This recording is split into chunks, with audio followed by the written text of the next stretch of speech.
What is up, people? So basically in this video, I'm just going to be rambling on about my overall thoughts so far when it comes to Black Ops 6. From the trailers that have been released to the gameplay that I've seen for multiplayer and zombies during the COD Next event, I'm going to be unpacking that all here. So yeah, without further ado, let's begin.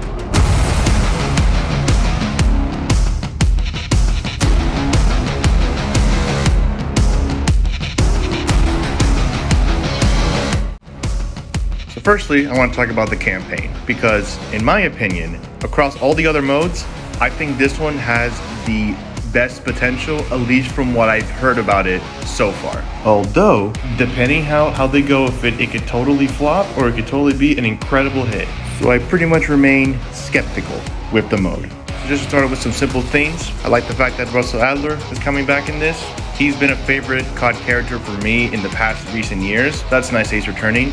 And another thing that's nice that's returning is the safe house, which I loved in Cold War, how it was a great opportunity and how it just slowed things down. You can actually interact with everybody there, and also the overall environment felt alive. You can see people doing stuff in the background and just appreciate the overall usage of real-time events and figures. And that's the thing that I really just enjoyed about the Black Ops games in general, that they based their things around real history. So it was nice when seeing the very first live action reveal of it and seeing Bill Clinton, Margaret Thatcher, George H.W. Bush, Saddam Hussein. Nice to see. And they're possibly bringing back dialogue options, since at some point they talked about having multiple ways that players can finish a mission or something along the lines of that. All I am hoping for that is just you actually add weight to the decisions that you add. Because yes, I like the fact that they did that in Cold War, but really it was only the very last mission that there was any really much of a real weight behind it. And an interesting detail that caught my attention when it was being talked about was that you're going to be able to have these conversation opportunities. And to quote the dev that was talking, he said you can talk, bargain, or manipulate your way through different experiences. It's that kind of detail that can definitely make the gameplay aspect of things more interesting. And the biggest interest that I have with this is the fact that they're basically going to be having a continuation from Cold War, but as well they're going to have ties to Black Ops 2. I'm interested to see how this can probably have some sort of play with the actual overall plot, because they made a mention about Raul Menendez. And especially with that, I hope they do a better service with that, because just to go back to Cold War, when you see Zakhaev during that little conference meeting, it really just felt random and they didn't do much with him whatsoever. So I hope that they can make some sort of, interesting tie back with Raul Menendez in some way. In terms of the campaign, has some pretty interesting detailings and kind of a decent promise. But again, one thing is getting interested in the details and the other is actually enjoying how the actual campaign is once we get to play it. So we'll see. So next is multiplayer. And to be honest, not feeling all that great about it. The one big positive that I will say for this is basically the multiplayer theme song. I've noticed that I've started to really like Jack Wall's just theme song that he's made. I love what he did for Cold War, and I love what he did for Black Ops 6 for the multiplayer theme. It is honestly so addictive.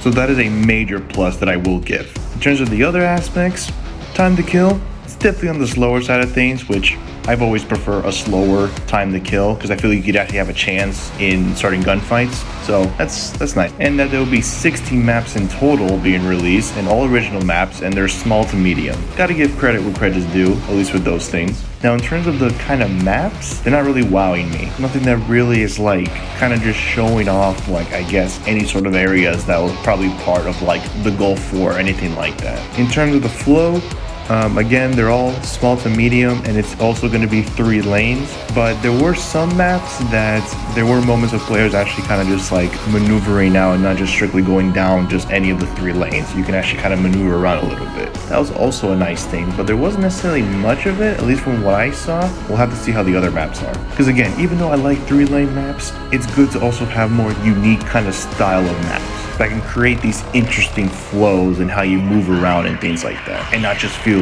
repetitive in where you're going. Another year of just soulless operators. I mean, that's just the thing nowadays. Never been a fan of them whatsoever. They added back the winner circle.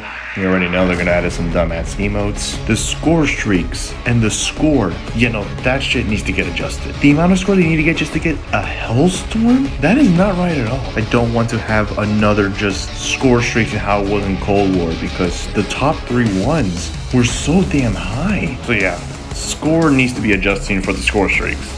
100%. And they're also doing basically another cooldown system with the score streaks as well. And from what I've seen gameplay and how it works, basically once you get 1 kill streak and you use it, then basically the bar will start going down. So essentially that's the cool off. And I think you cannot get it again until you die, and then you can actually start going on a streak again. I'm pretty sure that's how it works. But either way, again, this is another thing that I don't think they really should have messed at all with it. They should have just kept it how it was. In terms of the HUD layout, it just kind of looks like a slightly upgraded version from Cold Wars, at least with the stuff that was on the bottom right, because the stuff on the left is literally just like Cold Wars. I mean, the health bar, the kill feed, the score, and the mini-map. That's why I can't necessarily blame anyone that says this is like a Cold War 2.0 per se, because I mean, at least in terms of the layout, the HUD sure has similar looks to Cold War. And the biggest change ever that has been brought to this is Omni movement. And I'm just gonna simply say this: it's gonna make or break the overall experience. If they do not balance this, it's not gonna be a great time.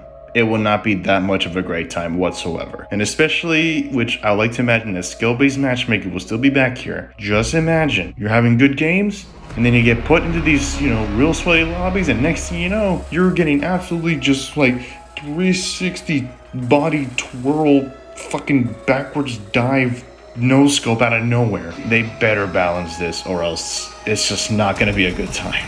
So overall, multiplayer, not feeling too confident. That's it.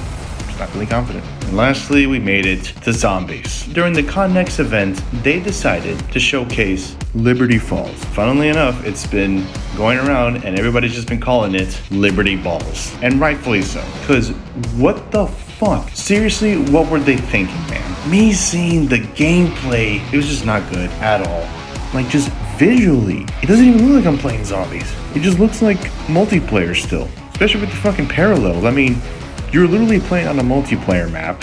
You still have other fucking components as well for multiplayer onto here that they brought back that I wish they didn't. For example, the mini-map, that shit needs to go. I think we're also going to get kill streaks in this because in the Liberty Falls trailer, we get a glimpse of a Hellstorm. So there's probably going to be kill streaks coming back to it. Not a fan of that either. Now, I don't mind it being in daylight because some old zombies map, like fucking Kino, for example, if you were to go outside, you would see that in daylight. But now here's the difference. The difference was that even though it was daylight, if you go outside in Kino, still the overall surrounding still looked like a zombies map. So if anything, it took you away from the sunlight, distracted you from it, because the overall surroundings still looks like it's a zombies map. And with Liberty Falls, that's just not the case. It looks a lot more clean. And also, the difficulty, non-existent.